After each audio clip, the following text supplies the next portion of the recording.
Cet exercice fait intervenir différents espaces de suites réelles. On notera une suite sous la forme U ou encore U indice n pour n appartenant à n. Et cela signifie qu'on connaît la suite des termes, donc U0, U1, U2, etc. jusqu'à UN, etc. Regardons d'abord E qui est l'ensemble des suites réelles qui convergent. Et montrons que c'est un espace vectoriel. Alors en fait, on va montrer que c'est un sous-espace vectoriel de l'espace vectoriel des suites réelles. Il faut donc vérifier d'une part que la suite nulle est dans E. Alors ça c'est vrai puisque la suite nulle évidemment converge vers 0.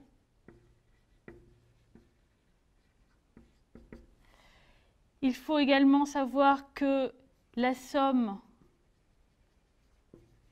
de deux suites convergentes est convergente. Alors on a même une information sur la limite. C'est-à-dire que si on fait la somme d'une suite qui converge vers L et d'une suite qui converge vers L', alors la somme converge vers L plus L'. Et enfin, vérifier que E est stable par la multiplication par un scalaire, c'est-à-dire que si on a un nombre réel lambda et un élément U, c'est-à-dire une suite de termes généraux UN, qui converge, donc, puisqu'elle est dans E. Donc, on va noter, par exemple, L, sa limite. Alors, la suite lambda.U, c'est par définition la suite de termes généraux lambda fois UN. Alors, si UN tend vers L, lambda fois UN tend vers lambda fois L. Donc, lambda.U est encore dans E. Ainsi, E est un sous-espace vectoriel de l'espace vectoriel des suites réelles. Je vous laisse vérifier que l'ensemble des suites constantes et l'ensemble des suites convergeant vers 0 sont aussi des espaces vectoriels. Ce sont des sous-espaces vectoriels de E, puisqu'en fait F et G sont inclus dans E. En effet, une suite constante converge, et une suite convergeant vers 0 converge.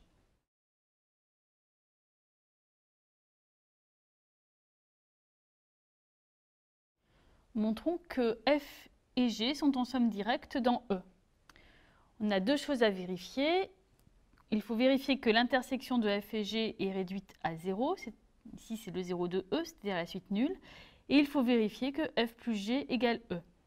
Alors, pour l'intersection, on prend un élément qui est à la fois dans F et dans G. Donc U, c'est une suite qu'on va écrire sous la forme U indice n. Donc puisque U appartient à F, qui est l'ensemble des suites constantes, ça signifie qu'il existe un petit c tel que pour tout n, UN égale c. Mais d'autre part, U appartient à G. G, c'est l'ensemble des suites qui convergent vers 0. Donc ça signifie que UN tend vers 0 quand n tend vers plus l'infini. Mais UN est égal à C. C ne dépend pas de n et doit tendre vers 0 quand n tend vers plus l'infini. Ça veut dire que C égale à 0. Autrement dit, pour tout n, UN égale 0, c'est-à-dire exactement que U est la suite nulle, c'est-à-dire le 0 de E. On a pris un élément de l'intersection, on a montré qu'il était nul. Cela veut dire exactement que F inter G est réduit à 0. Regardons maintenant la somme. On doit montrer que tout élément de E s'écrit comme la somme d'un élément de F et d'un élément de G, soit donc U appartenant à E.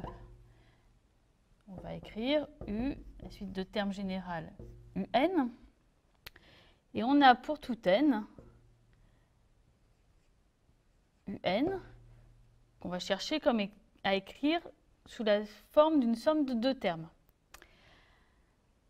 Alors, puisque U est dans E, E c'est l'ensemble des suites convergentes, on peut noter L, la limite de UN. Et on va décomposer UN sous la forme L plus UN moins L. On a bien égalité. On va poser Vn égale L pour tout n et Wn égale Un moins L pour tout n. On a donc V de terme général Vn, qui est la suite de termes constants égale à L. Donc V est une suite constante, c'est un élément de F.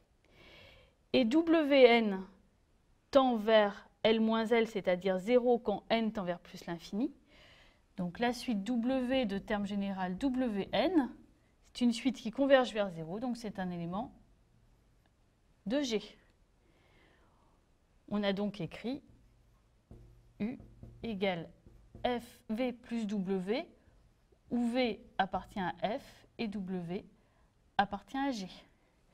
Tout élément de E s'écrit comme la somme d'un élément de F et d'un élément de G.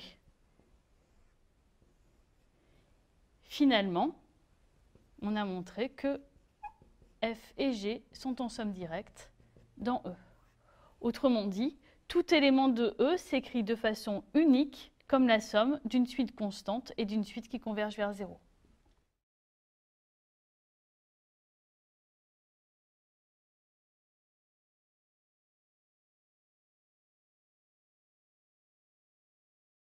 Entraînez-vous à manipuler les espaces de suite en prouvant les deux propositions suivantes. L'ensemble E1 des suites réelles bornées est un espace vectoriel, mais l'ensemble E2 des suites réelles bornées par 1 n'est pas un espace vectoriel.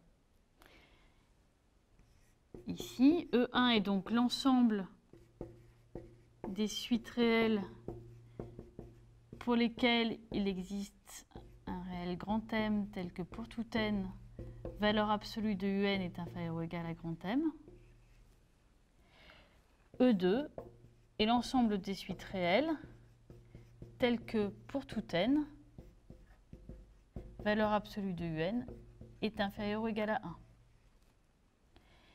Ici, pour montrer que E1 est un espace vectoriel, il s'agit en fait de vérifier que c'est un sous-espace vectoriel de l'ensemble des suites réelles.